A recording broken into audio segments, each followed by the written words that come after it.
Hey, welcome back again to Driven Channel. And I'm very excited here with one of my best friends here that I've known for so long, and you're always up to a lot. A lot of moving Dan parts. Dan Fleischman. We've done a lot of podcasts together, so like I want to talk about the just kind of go back and forth, but talk about the latest and greatest. I know number one. I'll start with your new family. Yeah. So you have a baby daughter, Oh yeah. right? It's awesome. Girlfriend. Why didn't you tell me sooner? I would have had a baby a long time ago. It helps you make more money. Yeah. You work you I think the time you value it more Yeah. because now where before you would maybe waste time doing certain things, now you're like, I can't waste time doing these things. I have to cut them because I want to spend like an hour or a little bit of time with my daughter For sure. because it's something new and exciting. Yeah. I have three of them, but talk about your life, your new life with your girl and your daughter. Like, It's fun. Just incorporating her into my world. Obviously, it'll be more fun as she becomes a toddler and can walk around and respond. But for now, she's already been on 2 podcasts. She's been on stage. She goes with me to events. Like she's active and she's only 5 months old, so it's not like she's gonna remember those things. But we take a lot of content of it. But I also like to see the reaction I've gotten from my audience and from events and from people that attend stuff. They're so passionate about her and the concept of me and her together. And so I'm really trying to have fun with bringing her as the baby girl boss. That's her Instagram. Bringing her into, my business world. Because a lot of people are like, oh, you're going to stop traveling as much? You're going to stop working? I'm like, no, she's just going to come with me. I'm going to incorporate it into my world. And obviously once she becomes older and she's, 7, 8, 9 years old and she's time to play soccer and things, that's different. I won't make her come with me. I'll go to her events. I'll go to her soccer, baseball, whatever she does. But for now, for the next half a decade, you guys will see her with me. so what's your schedule like Monday through Sunday now? Like Monday through Friday and then weekends, because I know you travel a lot. Yeah. So like, do you take your family with you all the time? No, only if it's 3 days or longer. My rule is 3 days or longer. If I'm going somewhere for 1 or 2 days, it's too much hassle for them to go, because I'm like a ninja. I when I go to a city, a lot of times I'll fly back the same night, or I fly back the next morning or the next afternoon. Like I'm not there to spend multiple days unless it's for a long, an event like yours, right? If Driven is multiple days, I'm going to spend multiple days. If something's going on for multiple days, then that's different. But if I go somewhere for 1 day, I don't want to hassle them with my travel schedule. It's insane. I've been in 15 cities the last 22 days. Yeah. And they only came to two of them. Yeah. They only came to two of them because if I'm going to New Jersey and then Miami and Dallas and then Tampa and then like, why do they want to run around and pack and repack? And it's a lot of headache. And so when it's cities that are relevant to them, where it's easy for them to go to Phoenix, it's easy for them to go to some of those type of Las Vegas type places, then I bring them. And what about like your traveling? Has it ever been have they complained at all, or they totally understand it? No, they totally understand. Yeah. I mean, they miss you, right? And you want them to miss you, but I'm not shy about my travel It schedule. might actually be healthy, because then when you come back, like, you're missed. Yeah. I'm just not shy about my travel schedule. Yeah. And I want to be with them. Yeah. So like when it's functional for them to come with me, I want my girl there. I want the baby there. Like I want to, like, I'm going to be in Miami this weekend. They're coming with me to Miami because I'm going for 3 days. If I was going for 1 day, they wouldn't go. But they know that my heart and my mind is that I want them to be with me. I just also have to run the business. I have to run the empire. I have to keep things moving. And a lot of times when I go to a city, I'm boring if I'm going to meeting. Like I did 4 meetings today, and then I'm going to have dinner with them and go do 2 more meetings, right? I'm still trying to incorporate to be able to hang out with my girl and the baby. But if I got to work, I got to work. And they're not giving me any hassle. So talking about that, why, and is that a reason for your success? Like you're back to back to back to back? Because I notice you're very like back to back to back to back. Like you don't even breathe sometimes, it seems. And you're always like in a hurry, in and out. And then is that something that you're just used to and you have to be that way? So do you get stressed out sometimes? It compounds, right? If I do 4 meetings a day and someone else does 1 or 2 meetings a day, that's going to compound because I'm old. I've been doing this for 25 years. You see all these guys on social media, they've been around for 1 year and 4 years and 3 years. Yeah, I talk about that. Right? Like I did my first million when I was 17. I did 9 million when I was 18. Like I've been in this for a long time. But because I do so many meetings and so many texts and so many calls and so many Zooms and so many DMs and so many emails every single day, you can just do the math when I've been doing that for 2 decades, right? 25 years. And so I'm constantly in back-to-back-to-backs because I want to be efficient. I know that I'm only in LA for the day. And so I knocked out 4 meetings, come visit with you, go do the dinner, do 2 more meetings, fly to Miami tomorrow. Bam, bam, bam. Because if I didn't, then I wouldn't be able to see you till next year, right? I have to wait a couple of weeks till I got to see you because I'm not here until whatever, in January. And so I want to make sure I go to Rumble Boxing, I go visit Ty Lopez, I go meet with this toy product, the one I brought you earlier. I go see Vince from the charity for Hubble Studio. Like I go meet, bam, bam, bam, as many people as I can, because otherwise I might not be back for a week or 2 weeks or 3 weeks. And then that delays things. And so I think that by doing so many texts per day, doing so many calls per day, doing so many in-person meetings per day, I'm building relationships, but I'm also building constant momentum. Because if I didn't see you today and this podcast didn't happen, and then it happens 3 weeks from now, who knows what happens? And that's the being productive. Because like you're coming over, and I'm like, well, how do we get the most out of the visit? Let's just do a podcast. Yeah. I'm just like, hey, you want to do a podcast? Let's do it. And that's the beauty of having like your in-house team, and where you could just be like, let's do a podcast right now. Right. So you have the studio, everything. Productiveness. Well, talk about the DMs, the text messages, the phone calls. I know that you have like this thing where you text people in the morning, like you've been doing it for a lot of years, different people. Do you know how many text messages, DMs you send per day? 800. 800 not that I physically send. There are 800 texts between me and other people per day. Yes. 800 text messages. Yes. 24,000 a month, 300,000 in a year. I know that for sure. You look at the bill? It was on my bill. Yes. What about DMs? I don't know. Do you DM people? Yeah. I just don't know because that's in spurts. Or sometimes I don't log in for. We were talking about the ad spend earlier before we started, and there's like this. There's a very good ad that I'm running where it's a DM ad. So it's an ad, but it makes people DM you. Oh, that's great. So those ads are a lot cheaper than regular ads. Right. Because they don't have to click anything. So I have a full-time person on my DMs all day long. So we're getting a lot of cheap traffic right there. Yep.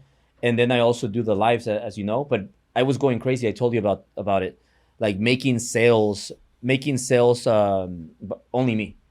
And then just it was just too much. And I was breaking one of the rules of scaling, building your army, your sales team.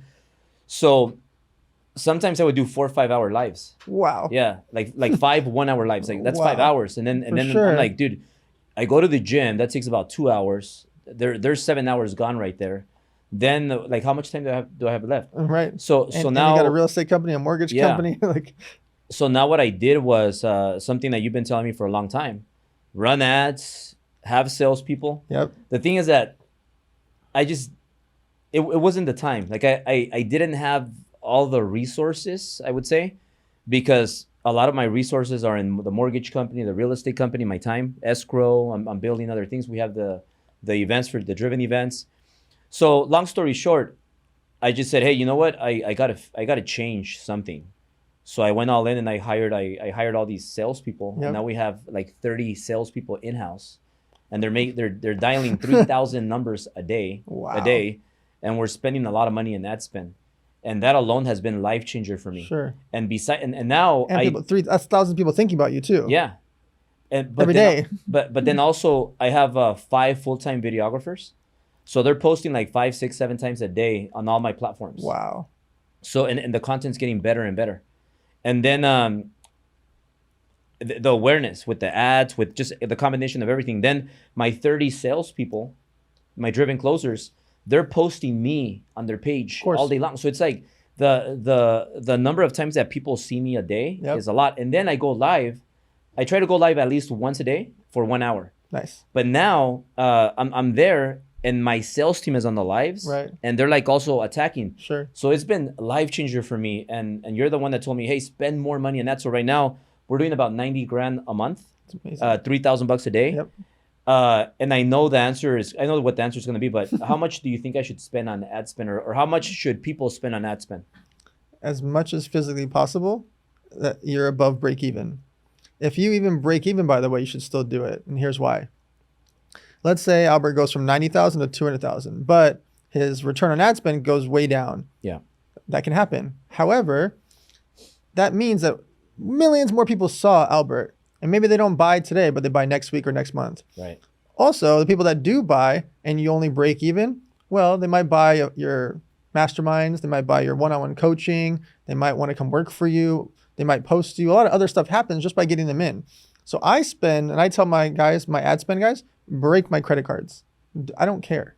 Do as much as you can. And I don't need you to have a 4.2 ROAS or a 3.6 return on ad spend. That sounds cool. I would rather have a 1.5x or 2x on way more money. Just spend as much as humanly possible, because if you do that, and people come into my world, or they come into your world, other stuff will happen. Other purchases will happen. Social media will happen. They'll become part of your brand because of who you are. Yeah. So the next step is to bump it up to 200 grand a month. Just fire away. Until your credit card's break. I want Amex to call you, like, what's going on? Like, that's what you want. What's the most that you've spent on your credit card, like in a month? Oh my God. like counting all the marketing advertising that you do. Well, just on one event, we spent $350,000 a month. So that's baseline every single month. So the $350K a month for that event, like that was 3 months leading up to it, 2 months leading up to it, or a month. So we do a 3, 2, 1. So let's call it like the Limitless Arena is a good example, right? We'll do a 3, 2, 1. Even though you announce an event like 6 months in advance, most of your ad spend, the initial starts 3 months beforehand. 2 months beforehand is when you go big. 1 month beforehand is when you go nuts. And so let's say I'm going to spend $600,000 on ad spend. That means I would spend like $50K to $100K 3 months in advance, $200K or more 2 months in advance, and then everything possible the month leading up to the events.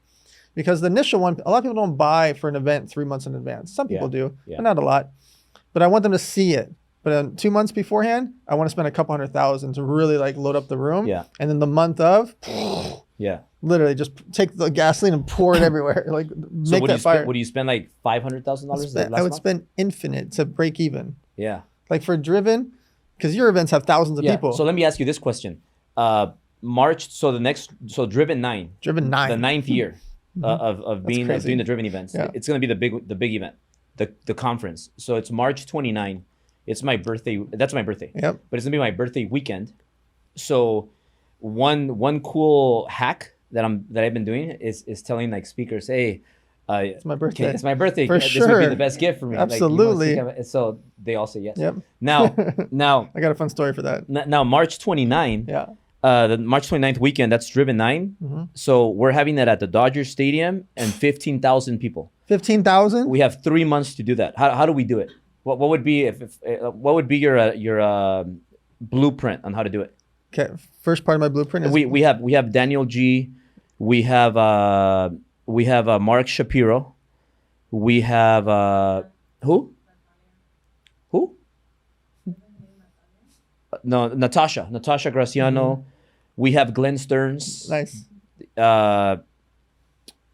Obviously me and Sil, and I'm thinking about adding like maybe 2 huge names, maybe a singer, or I don't know, but because if we do that, can we just run a bunch of ads and sell cheaper tickets on autopilot, or what would be your strategy? Sure. So I'll give you real life examples. For Limitless, we had around 8,000. It was 7,400 paid plus people that were comped. And then the second arena event was similar numbers. And it was about 6,000-ish paid, and then a couple thousand that we allowed to comp or trade for organizations. When you get to 10 to 15,000, this is a massive event. Like, you're going to need to spend over $1 million for sure. But when I say spend, you're going to be getting it back the whole time. You're not lighting it on fire. You're not like, I'm going to gamble on $1 million. If you're spending 10, 20 grand a day, which you'll need to at some point, you're going to have a return on ad spend. However, I would say if you get anywhere near break even, do it. Because at your event, people are going to buy from you. At your event, everyone's going to have their phone out. They're going to buy from the sponsors, the booths, the vendors, the merch. They're going to be thinking about you, posting about you, talking about it for the next 2 or 3 months. Like, I would spend as much as humanly possible as long as you're anywhere near break even. If you happen to be at 2x, 3x, 4x, God bless you, that's great. Not necessary. When it comes to a live event, that you're going to have sales from stage. Just not necessary. Get them all in there however you can. And keep in mind, you're going to have to comp some people too. I would go to organizations that you might want to do comps or trades. I would also recommend trying to do bulk sales. Like have some of your 30 sales reps, have a couple of them dedicated to call real estate offices, insurance offices, lawyers' offices, car dealerships. Like call people that have 20 to 100 employees and try to get them to bulk purchase 50% off, free, who cares?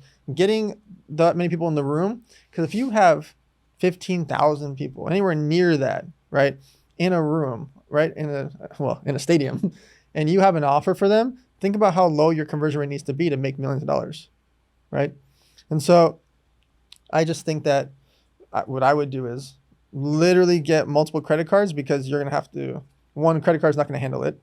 I would have multiple credit cards that they're just dedicated to this. Don't be spending money on other stuff. You need credit cards that are just, their whole existence for being a credit card is for this event. Because when you talk about getting 5,000, 10,000, maybe 15,000 people, it's a massive amount of ad spend to do it. Now, the other thing is you will want a couple marquee speakers or performers, because that's what will lead for the ads. You'll know your highest conversion on ads, right? For Aspire Tour, David Goggins, we book him so often because he converts really well on ads. Gary Vee converts really well on ads. Cody Sanchez. There's certain characters that convert really well on ads because they're seen so often across social media that people want to click on them to buy the event that they're going to be at. And then the other speakers are your supporting characters, but you're going to want a couple all-stars to lead it. You'll notice that for Aspire Tour, Limitless Arena, we'll have David Goggins and Gary Vee on the ads, and then you'll see other speakers on it, just like you do with Driven. You have a couple of your main characters, Ed Milet, and you've had Tim Grover, a lot of amazing speakers you've had. You use them as your main all-stars, and you have your supporting cast. It's not, no offense to the supporting cast, it's that some people have millions of followers or hundreds of millions of views on them. I paid $35,000 for David Goggins. Oh my God. I can't even pay that for his travel. 2019. Yes. Yeah. But so should I do it one day or 2 days? And how many speakers? So I throw 1 day events. I mean, it's easier. I throw 1 day events personally. And the person that goes to a 2-day event is not the same person that goes to a 1 day event. And here's why. Anyone can go to a 1 day event. Someone that goes to a 2-day event actually needs to have 3 days off. Not a lot of people can have 3 days off. If they have kids, if they run a company, if they're busy, a 2-day event changes everything of your, what's called an avatar. The person that's going to buy your ticket, everything changes when you have a 2-day event versus a 1 day event. Now, if you're going to do 2 days, I'd rather do 3 days. And here's why. Because over 3 days, I can sell them multiple times. I can build trust, and a lot of things happen over the course of a multi-day event. But a 2-day event is just, people think of it like, oh, well, I already have my audio-visual equipment. I already have my staff there. A lot of my expenses will be less. That's true. I'm our Preciado. If you like what you're watching and you want to learn from an entrepreneur that built 8 companies and makes over $30 million a year, text me at 213-277-6208 and let's make it happen. If you have, let's call it 10,000 people on the first day, you'll have 6,000 the next day. You're going to have a big drop off on day 2 of attendance. Now, depending on the days of the week, you might have an uptick of new people that come for the second day because they couldn't come on a Friday, for example, or Thursday. Yeah. And so, but the thing is, when you have a 2-day, I'd rather have a 3-day. And I don't recommend 2 days for the most part, because your ad spend will increase because it's less people will go to a 2-day. A 1 day is like going to a concert. It's going to a show. If you look at Aspire Tour, you look at Limitless Arena, you look at a lot of elevator nights, all of them are 1 day. Aspire's one day? Aspire Tour is 1 day. We sell into a 3-day mastermind, which is a year long, right? It's massive how big the mastermind has gotten. We have a 15K mastermind with over 2,000 members in it, because at 15 grand, which is a lot of revenue, that comes from the Aspire Tour, the main event, right? The 3,000 person, 4,000 person type show. And then from there, people join the mastermind. But those are all 1 day. Those are 8 a.m. to 6 p.m. And during that experience, you have to get through different things in someone's mind. They need to learn about Albert if they don't already know you. They need to see you respected. They want to see Tim Story talk great about you on stage. They want to see Tim Grover give you a hug, or Ed Milet love you. Like, those things are edifying before you do a sale or an offer to, hey, join my mastermind, or come sell for me, or come with me for the year and be part of my real estate group or my masterminds, like my boot camps, etc. That comes from people gaining more trust with you. They're already drinking the Kool-Aid, right? They're there. They're at Driven 9, right? You have the respect factor because your face is everywhere and your brand is everywhere.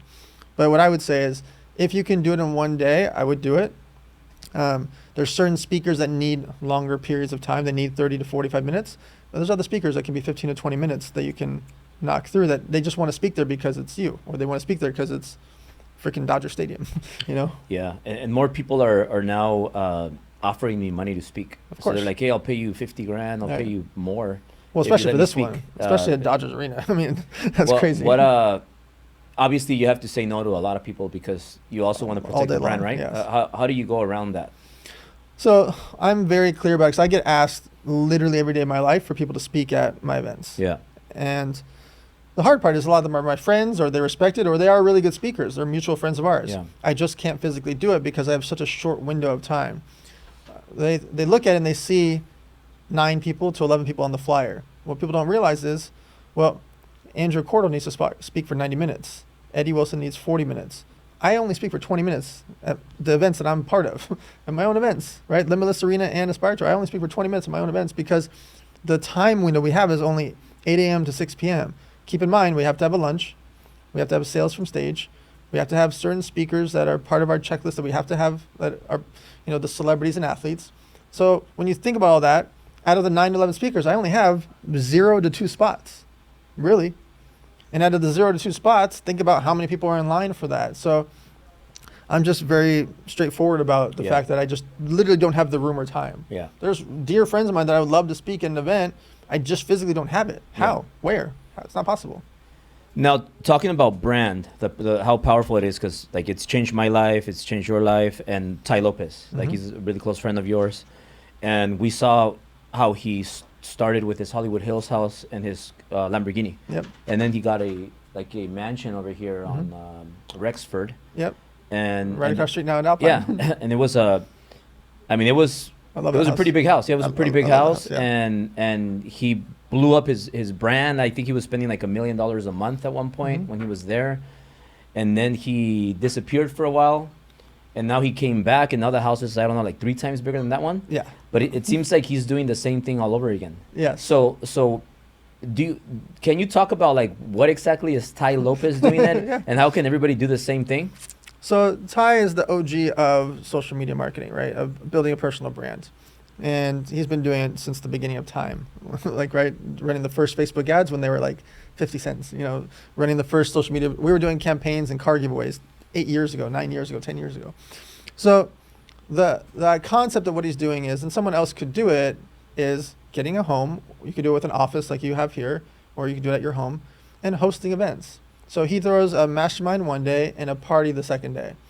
And literally anyone can do it. You don't have to have a big mansion to do it. Obviously, it's nice that it happens to have that. But by doing that, he's bringing people to him. Influencers come there. Entrepreneurs come there. His friends come there. Business people come there. And all of them have their phones out, talking about the fact that they're at Ty Lopez's event, right?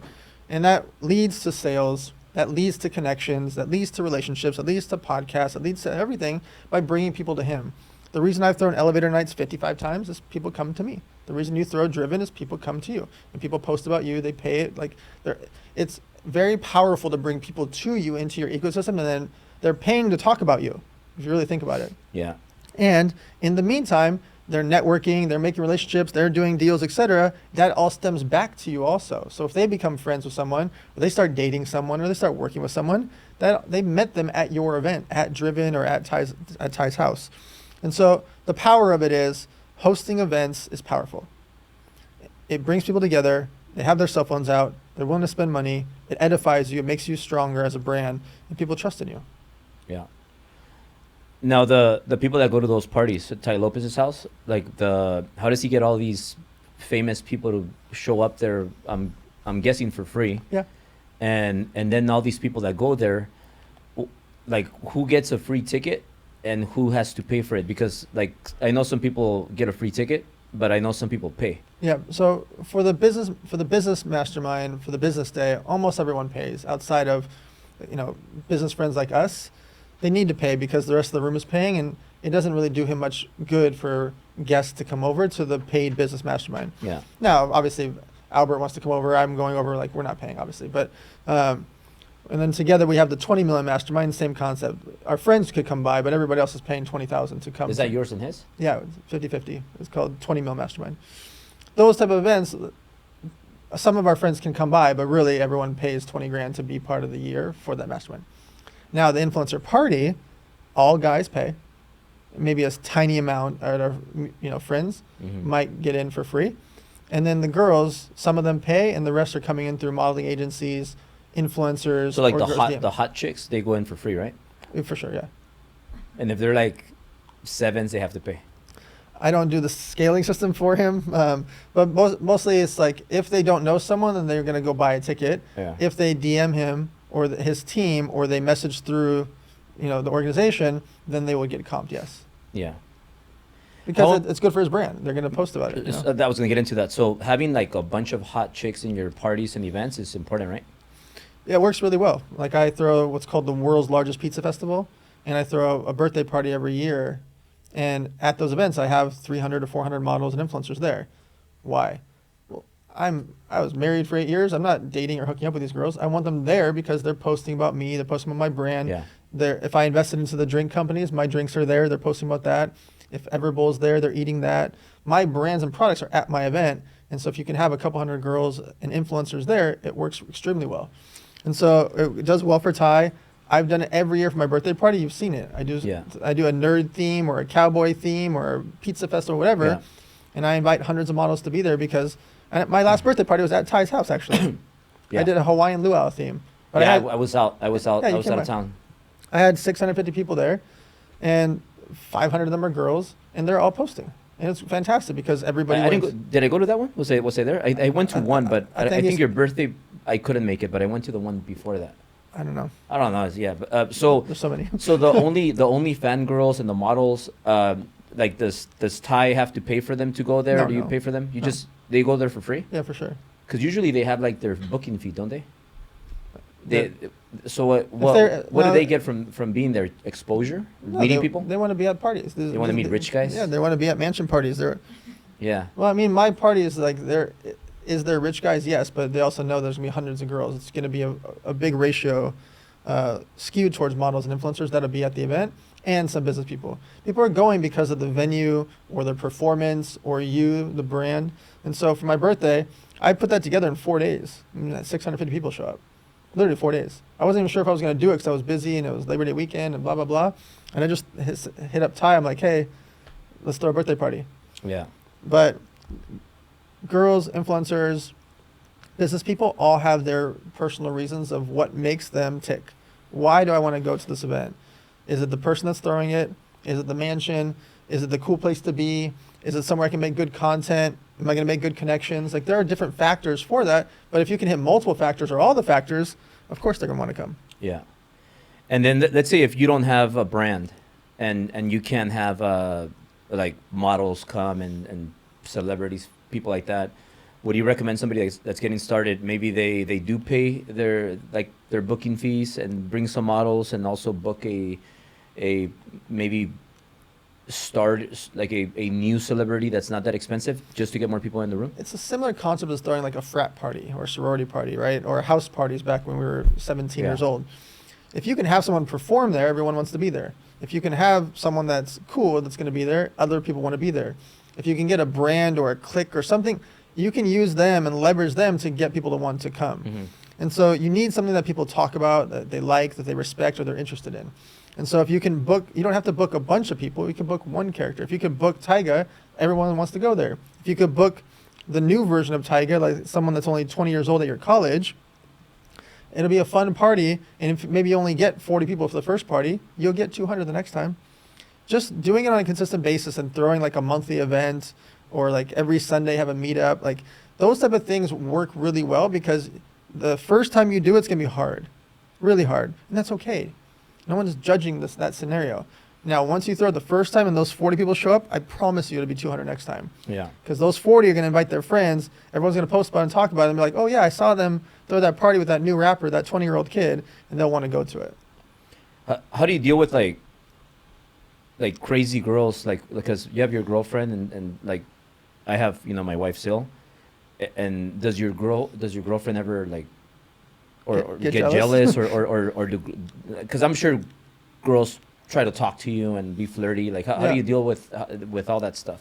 So I'm just because sometimes Phil's like, I don't want you to go to those parties because there's a lot of sluts, and I'm like, yeah, but it's a party, like how do you handle that? I'm Albert Preciado. If you like what you're watching and you want to learn from an entrepreneur that built 8 companies and makes over $30 million a year, text me at 213-277-6208 and let's make it happen. I make them feel a part of it, right? So like my girl Erica, she knows a lot of the girls. She's interacting with the girls. She's with me at the events. She's having fun entertaining them, and just also knows my character when I'm at the events. I'm there networking and for working. Yeah. I'm not there and I already know so many of the girls that are going to be in there. But it's the hard part for a lot of guys is they try to either hold it over their girl, or they try to use it as leverage over them, or see see what I can do, or see if I can get these girls, blah, blah, blah. And that can hurt a girl's, ego or personality or their mindset. I make them feel a part of it, right? I've only had 3 main relationships the last 13 years, if you think about it, right? 14 years.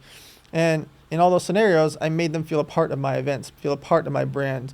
They were up on stage with me. They were there, feeling part of it. I don't want them to feel like they're hiding in the corner and they see me throwing a pizza festival, or they see me throwing a birthday party with all these girls, that they're off in the shadows. Yeah. Because that can make them feel nervous. But also, I go to other people's events, and there are a lot of girls there.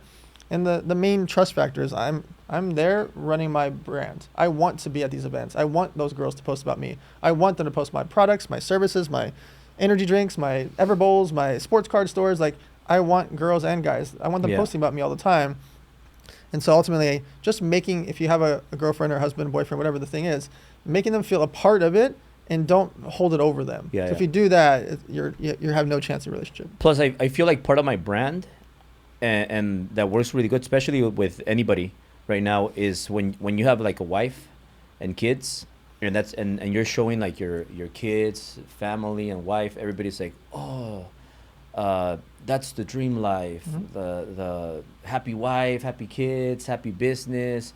They see somebody killing it in everything. For sure. And I noticed that I make more money when I bring my family. When I come out to the driven events with my girls and with Sil, everybody's like, oh my god, and everybody gets emotional. Of course. So that's that. I mean that's kind of like a no-brainer to include your girl at events, right? And I post her. Obviously, I just posted her yesterday. I posted her the last 5 days ago. I posted her 2 weeks ago. When you're bringing someone into your world, if you are a busy entrepreneur and you have a boyfriend, girlfriend, husband, or wife, and you bring them part of your world, you have to be all in or you're not, because otherwise you're just going to cause friction and tension and people. By the way, what you just mentioned is very, very important. If you think about the biggest characters in the game, think about who are the real the zillionaires and the billionaires and the super ballers. Patrick Bet-David, super family man. Ed Milet, super family man. Grant Cardone, super family man. Think about the characters we're talking about. Albert and Dan. Albert Preciado, super family man. These main characters, when you think about, because in the industry, there's hundreds of guys that are posting and talking about it, whatever, right?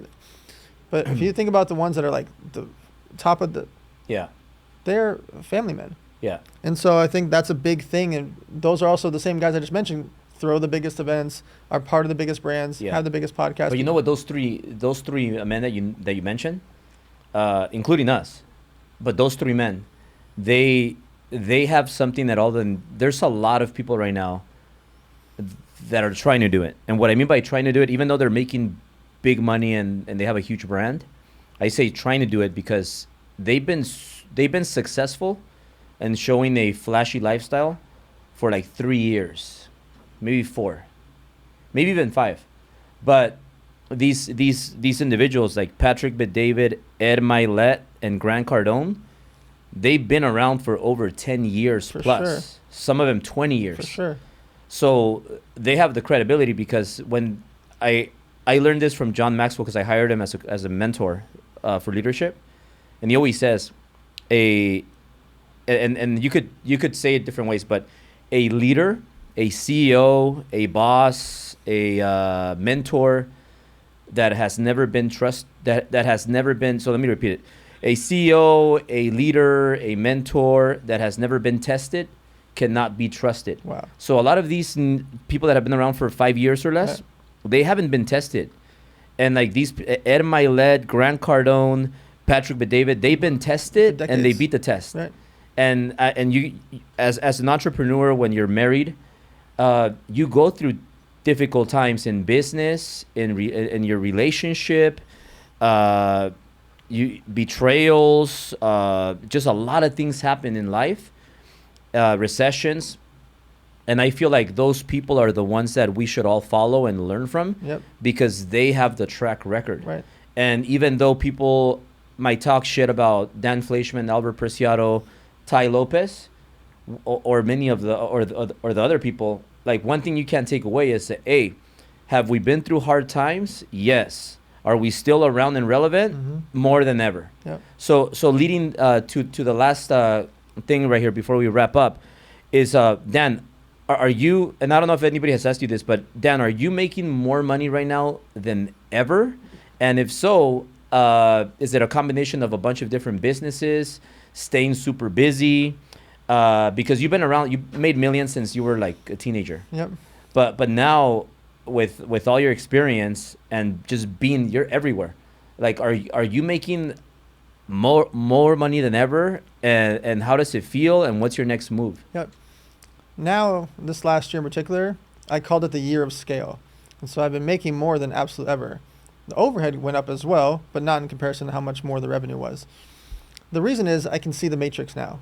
I can start a company or invest in a company and help them scale fast. You have experience. So fast. We have bigger teams now. We've been through so much. Our lawyers are efficient. Our accountants are efficient. Our web designers, our Facebook ads, everything we do, the content, the announcement, the launch, we can tie it all in. Like, I can do things so much more fast and efficient than ever before. And so the fact that I can charge way more for things, the fact that I can take way more equity, everything about life now in 2024 was scale. 2025, I'm pouring the gasoline on the fire. Like, I'm going nuts. Like, what you saw this year was me practicing for 2025. And I think the same thing is going to happen to you, where now that we know it works, and you can do 6 figures a month on this, and 6 figures a month on that, and $1 million a month on this, and 6 figures a month on that. And now I just have like so many different moving parts. I have Everbowl, the restaurant chain. I have the sports card stores. I have the masterminds. I have Operation Blackside. I have the one-on-one coaching. I have the world's largest toy drive for 11 years in a row now. Like, there's just so many moving parts of my world that are getting more and more and more and more efficient that I'm going to go ballistic for 2025. Yeah, and one thing that I wanted to ask you is on the, lost my thought on the your operations, black site operations. Yep. So tell me about that. Like, you have different things that you do there with Bedros Koulian. Yep. So we started 5 years ago, and we were used to do it at paintball parks. And then 2.5 years ago, the summer of 2022, we bought a 26-acre ranch, which is where I live most of the time. And I built this entire like military training section, and we bring in Navy SEALs, UFC fighters, police officers, sheriffs, SWAT team to do these 3-day training camps. And I used to, for the first 4 years, was charging $20,000 for the year to come to 3 weekends. Then in April, I changed the model. We still have that as an option, but you could also now pay $6,000, or if you have like a couple, $4K or $5K, come for a weekend. And all of a sudden I started doing $250,000 a month, $300K a month, $350K a month, because people can now just come for one weekend and then decide if they want to, spend the year or go to multiple weekends. So Operation Blacksite, it's 40% women, where they can feel like they're going to get trained from the best of the best Navy SEALs, UFC fighters, etc., in this 3-day experience at my ranch. And it's changed lives. I just love watching people learn skills of how to shoot, how to fight, how to escape, how to do a tourniquet. Like, there's so many interesting things that you learn during these weekends. And so I'm scaling it now. It's once a month. It was once a quarter. Then this year was once every 2 months. And now starting in January, it's once a month. Yeah, that's awesome. And then if anybody wants to sign up or they want to reach out to you, they want to go to one of your events, what is the best way for them to contact you or reach you? So operationblacksite.com is where they can go there. To reach me, it's all through my social. It's just Dan Fleischman. And then I'm always posting, just like you. I'm posting all the things that I'm up to so people can join along for any of my things. A lot of my stuff is free, by the way. Elevator nights, Aspire tours. Like, you can go to that for free or cheap. Yeah. Just because we have high-end coaching and high-end masterminds, that's fine. But there's a lot of things people can attend for free. And I think the biggest takeaway from this this podcast here is how important it is to be relevant, to have influence, to have a brand, and you're the master of that, you know. And so I'll put all your information below, and then if anybody, like, if do we have like a driven deal for some of your stuff? Like if people comment or click driven, I'll put a like a little landing page, and then you'll give them a special driven deal. Absolutely. Yeah, absolutely. And anybody that by the way, if you sign up for any of Dan's events or masterminds, you also get a free driven ticket for the driven conference that's coming up March 29th. It's going to be huge. Dodger Stadium, 15,000 people. We can't wait. So all the information is below. And Dan, thank you so much for being part of this. Yeah. Good to see you.